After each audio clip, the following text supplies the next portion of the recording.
bisa selalu menjaga ibadah kita kepada Allah Subhanahu wa taala. Karena ini sekali lagi merupakan salah satu wujud syukur kita kepada Allah atas segala apa yang telah Allah berikan kepada kita. Jangan sampai maaf dari nikmat yang telah Allah berikan kepada kita ini tidak kita pergunakan dengan baik. Karena Allah Subhanahu wa taala mengingatkan kepada kita semua, a'udzubillahi minasyaitonir rajim, wa id ta'adzana rabbukum la in syakartum la azidannakum wa la in kafartum inna 'adzabi lasyadid, kata Allah. Barang siapa yang bersyukur akan nikmatku, syukur dalam artian mempergunakan nikmat yang telah Allah berikan kepada kita untuk kita mendekatkan diri kita kepada Allah dan untuk kita bisa melakukan kebaikan kepada sesama manusia. Ketika kita bisa menjaga ini, istiqomah dengan ini, maka Allah Subhanahu wa taala akan memberikan nikmatnya yang lain kepada kita. Sebaliknya, ketika kita lalai dari nikmat Allah, kita sibuk dengan dunia kita sehingga kita tidak menjalankan perintah Allah, ibadah, solatnya, maaf lalai, na'udzubillah. Allah pun mengingatkan kita, wala in kafartum inna 'adzabi lasyadid. Barang siapa yang kufur akan nikmatku, lalai dari nikmat Allah, tidak mempergunakan nikmat Allah dengan baik sesuai dengan apa yang dicontohkan oleh baginda Rasulullah sallallahu alaihi wasallam, Allah pun mengingatkan kita, inna 'adzabi lasyadid.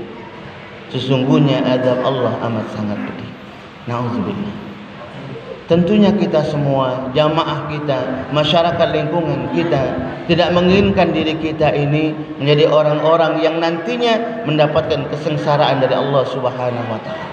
Kita tidak menginginkan ini. Dan bukan cuma kita, Allah Subhanahu wa taala pun tidak menginginkan kita, umatnya Nabi Adam ini sengsara, menjadi temannya syaitan di neraka Allah Subhanahu wa taala. Tidak menginginkan itu. Maka oleh karena itu Allah Subhanahu wa taala mengutus sosok manusia pilihan yang untuk kita jadikan sebagai contoh, suri tauladan buat kita manusia. Siapa? Baginda Rasulullah sallallahu alaihi wasallam. Baginda Rasulullah diutus oleh Allah untuk kita jadikan sebagai contoh panutan, contoh dalam hal beribadah kepada Allah Subhanahu wa taala, contoh dalam hal bermuamalah kepada sesama manusia, dan contoh-contoh yang lainnya dari baginda Rasulullah sallallahu alaihi wasallam. Maka oleh karena itu dikatakan juga dalam Al-Qur'an yang kami bacakan pada mukaddimah di awal, a'udzubillahi minasyaitonir rajim, qul in kuntum tuhibbunallah fattabi'uni. Katakan jika kamu benar-benar cinta kepada Allah, taat kepada Allah, percaya kepada Allah dengan benar, fattabi'uni, kata Allah, maka ikuti aku. Siapa? Baginda Rasulullah sallallahu alaihi wasallam. Jadi jangan sampai dalam kita melakukan sesuatu ibadah, salat ataupun yang lain-lainnya tidak berdasarkan apa yang dicontohkan oleh baginda Rasulullah sallallahu alaihi wasallam. Kenapa? Karena kita takut ibadah yang kita lakukan tidak diterima oleh Allah Subhanahu wa taala. Maka oleh karena itu sekali lagi sebagai wujud cinta kita, wujud ketaatan kita kepada Allah, maka mari kita bersama-sama mencontoh apa yang dicontohkan oleh Nabi kita Muhammad sallallahu alaihi wasallam.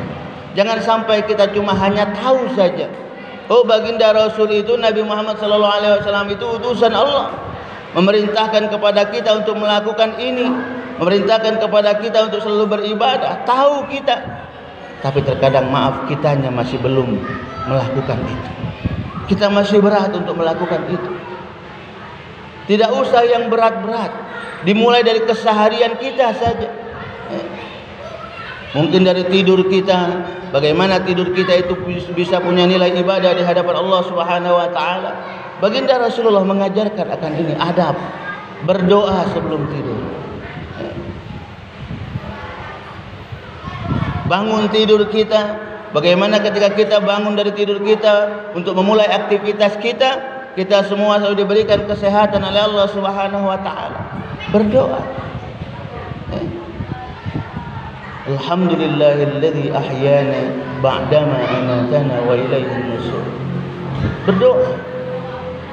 Baginda Rasulullah SAW juga mencontohkan kepada kita bagaimana adab makan yang ringan.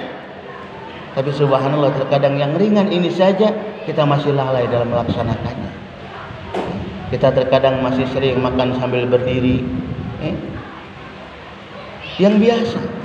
Maka oleh karena itu sekali lagi mari kita bersama-sama, kita bersama-sama berusaha memperbaiki ibadah-ibadah kita yang mungkin selama ini masih kurang. Ibadah-ibadah kita yang selama ini belum maksimal kita lakukan. Mari kita sama-sama perbaiki itu. Kenapa? Karena sekali lagi kita semua mengharapkan diri kita, keluarga kita, masyarakat lingkungan kita, jamaah kita, semuanya nanti mendapatkan kebahagiaan dari Allah Subhanahu wa taala, mendapatkan ridho dari Allah Subhanahu wa taala atas apa-apa yang kita lakukan. Dan ketika Allah ridho dengan apa yang kita lakukan, maka insyaallah Allah pun akan memberikan ganjaran kebaikan buat kita semua. Jangan takut Allah tidak akan memberikan balasan. Semua apa yang kita lakukan akan mendapatkan ganjaran balasan dari Allah Subhanahu wa taala. Man 'amila salihan min dzakari wa unsa wa huwa mu'min falanuhyiyannahu hayatan thayyibah wa lanajziyannahum ajruhum bi ahsani ma kanu ya'malun. Barang siapa yang melakukan amal saleh, kebaikan, baik itu laki-laki ataupun perempuan, dilandasi karena keridhaan, mencari ridha Allah Subhanahu wa taala, keimanan kepada Allah Subhanahu wa taala, apa janji Allah? Hayatan thayyibah. Allah akan berikan kepada kita kehidupan yang baik. Bukan cuma itu saja, walanajziyannahum ajruhum bi ahsani ma kanu ya'malun. Allah pun akan memberikan ganjaran, balasan melebihi dari apa yang kita lakukan. Subhanallah. Tinggal sekali lagi kepada diri kita.